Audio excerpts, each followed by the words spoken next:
조화제TV 성자 여러분 안녕하십니까? 저는 조각제닷컴의 조세별입니다.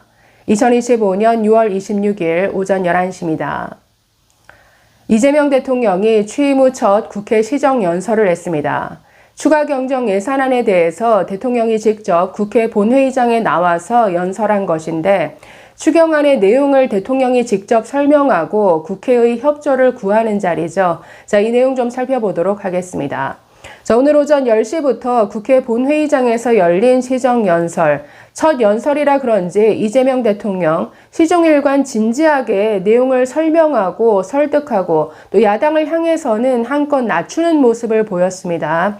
우리 경제가 지금 얼마만큼 어려운 상황인지, 왜 추경이 필요한 정도인지, 그리고 이 어려움을 타개하기 위해서 무엇을 할 것인지 아주 소상하게 설명하는 이런 내용입니다. 자, 내용 한번 살펴보도록 하겠습니다. 자, 앞부분 인사말은 건너뛰고 자, 이렇게 말합니다. 무너진 경제를 회복하고 민생 경제를 살리는 일은 지금 우리가 해결해야 할 가장 시급한 과제입니다. 요즘처럼 저성장이 지속되면 기회의 문이 좁아지고 경쟁과 갈등이 격화되는 악순환에 빠지게 됩니다. 새로운 성장 동력을 만들고 성장의 기회와 결과를 함께 나누는 공정 성장의 문을 열어야 양극화와 불평등을 완화하고 모두가 함께 잘 사는 세상으로 나아갈 수 있습니다. 이 추경과 관련된 부분 직접적으로 한번 보도록 하겠습니다. 자, 지금 우리 대한민국은 매우 엄중한 시기를 지나고 있습니다. 수출 회복이 더딘 가운데 내수마저 어려움을 겪고 있습니다.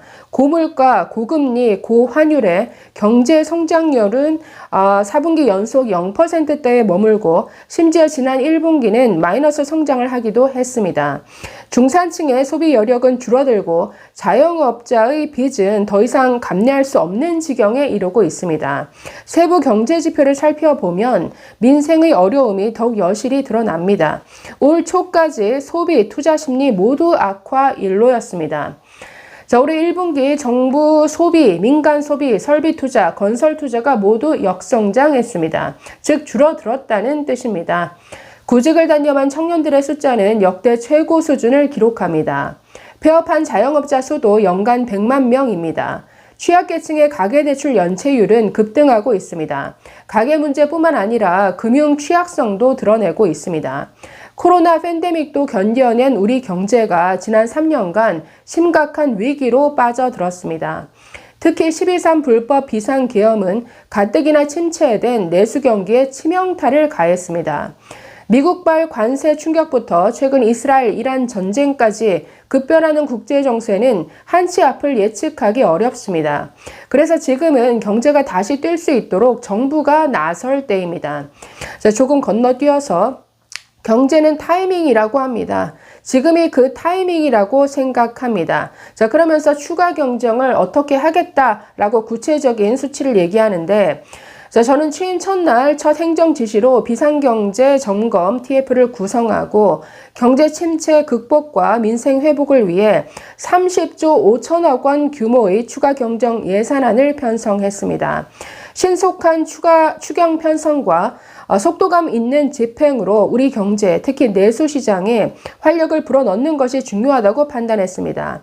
경기 회복의 골든타임을 놓치지 않도록 국회의 적극적인 협조를 부탁드리면서 추가 경정 예산안 세부 내용을 설명드리겠습니다. 첫째, 심각한 내수 침체에 대응하기 위해 소비 진작 예산 11조 3천억 원을 편성했습니다. 자, 여기서 중요한 것은 민생회복 소비 쿠폰이죠.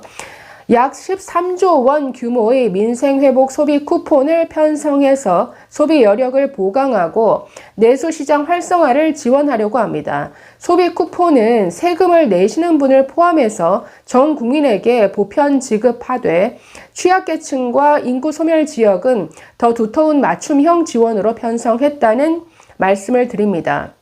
전국민 1인당 15만 원을 받으시되 형편에 따라 최대 52만 원까지 지원하게 됩니다. 자, 이 내용은 여러 번 다뤘기 때문에 더 추가 설명은 하지 않겠습니다. 전 국민에게 1인당 최저 15만 원에서 52만 원까지 지급하는 민생회복 소비 쿠폰. 이게 지금 2차 추경 예산안이 사실 20조 원인데 이게 여기에만 들어가는 게 13조 원 규모이니까 2차 추경의 약 60% 이상을 차지하는 게 바로 이 내용입니다.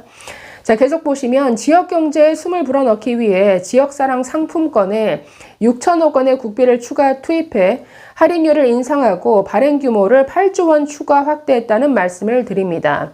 소비 쿠폰과 지역사랑 상품권은 지방을 더 지원한다는 새 정부의 철학에 따라 지방에 더 많은 국비를 편성했다는 말씀을 드립니다. 자, 넘어가서 세 번째, 자, 이것도 좀 논란이 되는 부분이죠. 소상공인, 취약계층 등을 지원하는 민생안정예산을 5조 원 담았습니다. 자, 여기서 문제가 되는 것은 빚 탕감 내용인데, 자, 보시면 같은 경제위기 상황이라도 고통의 무게는 가지 않습니다. 코로나 팬데믹 위기부터 12.3 불법 비상계엄까지 극심한 고통을 겪고 계신 소상공인, 자영업자, 취약계층을 위한 특단의 대책이 필요합니다. 새 정부는 빚을 갚을 여력이 없는 취약차주 113만 명의 장기 연체 채권을 소각하겠습니다. 7년 이상 연체된 5천만 원 이하 채무를 정리해서 사실상 파산 상태로 상환 능력을 상실한 분들이 다시 정상적인 경제활동에 복귀할 기회를 부여해 드리려고 합니다. 성실히 상환 중인 소상공인에게는 분할 상환 기간을 확대하고 이자를 추가 감면할 것입니다. 폐업 소상공인의 재기 지원을 위해 폐업 지원금도 인상합니다. 구직급여와 국민취업지원제도 확대 등 고용안전망 구축에도 1조 6천억 원을 편성하겠습니다. 자, 그래서 지금 제일 문제가 되는 게 사실 이 민생회복 소비 쿠폰보다도 저는 이 빚 탕감 내용인 것 같습니다. 그리고 중요한 것은 사실은 디테일에 있죠. 7년 이상 연체된 5천만 원 이하의 빚인데 지금 뭐 여러 나오는 안들을 보면은 이 5천만 원을 그러니까 1인당 5천만 원을 할 것인가 아니면 한 사람이 예를 들어서 여러 금융기관에 걸쳐서 여기 4천만 원, 3천만 원, 뭐 4천만 원 이런 식으로 그래서 총 합해보면은 거의 1억, 2억이 넘는 이런 사람도 있을 거란 말이죠. 그럼 그 기준을 어떻게 할 것인가? 개인당 5천으로 볼 것이냐? 아니면 건별 5천만 원 이하는 다 탕감해 줄 것이냐? 자, 그래서 이 지원도 지원이지만 그 세부적인 실행 방안을 어떻게 정할 것인가 여기에 사실은 달려있고 이거는 누누이 지적되는 문제지만 정말 성실히 빚을 갚아온 사람들과의 어떤 형평성 문제, 도덕성 해이라는 측면에서 걱정되는 부분이 있습니다. 그리고 사실 7년 이상 상환받지 못하는 빚은 금융기관 입장에서는 거의 포기한 채권인데 금융기간 7년 이상 지났으면 이미 대손 충당금 쌓고 다 손실 처리했을 회계상으로 손실 처리했을 상황인데 이걸 이제 정부가 매드뱅크 설립해서 그 은행의 그 연체 채권을 사오는 거, 돈을 주고 사오는 거니까 금융기관 입장에서는 뜻밖의 이익이 생기는 것이죠. 그래서 금융기관 좋은 일 시키는 것이냐 이런 얘기가 나오기도 합니다. 자, 좀 더 넘어가서 보면은 네 번째 10조 3천억 원 규모의 세입 경정을 추진해서 재정 정상화의 시작을 알리겠습니다. 자, 세입 경정이라는 것은 예를 들어서 정부가 올해 예산을 뭐 100조면 100조 딱 정했는데 그 다 추계를 하지 않았겠습니까? 올해 들어올 어떤 세금 수입이 어느 정도로 예상이 된다. 그런데 이게 빵꾸가 나게 되면은 사실 국채 발행을 해서 이걸 채워 넣어야죠. 우리나라 지금 경제가 어렵게 되다 보니까 세수 결손이 발생했습니다. 내용 보시면 이번 추경안에는 세입 경정을 반영했습니다. 재정 안정성과 국회의 예산 심의 확정권을 존중하기 위한 것이라는 말씀을 드립니다. 2023년과 2024년 도합 80조 원 이상의 세수 결손이 발생했습니다. 올해도 상당 수준의 세수 결손이 예측됩니다. 아무래도 경제 어려우면 법인들, 기업들이 내는 세금 규모가 줄어들겠죠. 그러면 이렇게 예상했던 것보다 이 세금 수입이 덜 들어온다. 그래서 이걸 지금 세입 경정이라고 하지만 결국은 국채 발행하겠다라는 거죠. 적자 국채 발행. 자, 이러면 다 걱정하듯이 국가 채무 비율 올라가게 되죠. 이번 2차 추경이 통과되고 그대로 집행이 되면은 우리나라 국가 부채 비율 지금 48% 수준에서 49%까지 가게 됩니다. 자, 만약 세수 결손을 방치할 경우 정부는 연말에 예산을 대규모 불용 처리할 수밖에 없게 됩니다.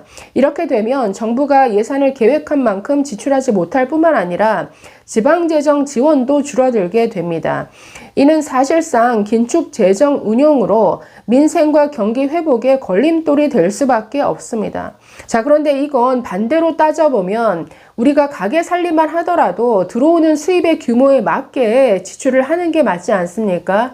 지출할 곳이 많다고 수입은 한정적인데 그걸 뛰어넘어서 지출하려면 빚을 낼 수밖에 없는 것이죠. 그 빚을 내는 것도 어느 정도 감당할 수준이어야죠. 그러니까 나라 살림도 마찬가지입니다. 지금 긴축 재정을 해야 되는 상황인데 돈을 더 쓰겠다라는 거죠. 그런데 돈은 없으니까 지금 국채 발행을 해서, 즉 빚을 내서 돈을 풀겠다라는 이런 내용인데 사실 우려되는 부분이 있죠. 어느 정도 한계를 설정해 둬야 된다는 것. 언제까지 돈을 쓰기 위해서 이 나라 빚을 계속 빚을 끌어올 것인가, 이걸 우리 경제가 과연 감당할 수 있는가, 이건 냉정하게 따져봐야 될 부분입니다. 자, 이번 추가 경정 예산안은 경제위기 가뭄 해소를 위한 마중물이자 경제 회복을 위한 최소한의 조치다. 자, 이렇게 밝혔고, 자, 그래서 마지막 부분에 여야에 당부하는 이런 발언으로 끝을 맺었습니다.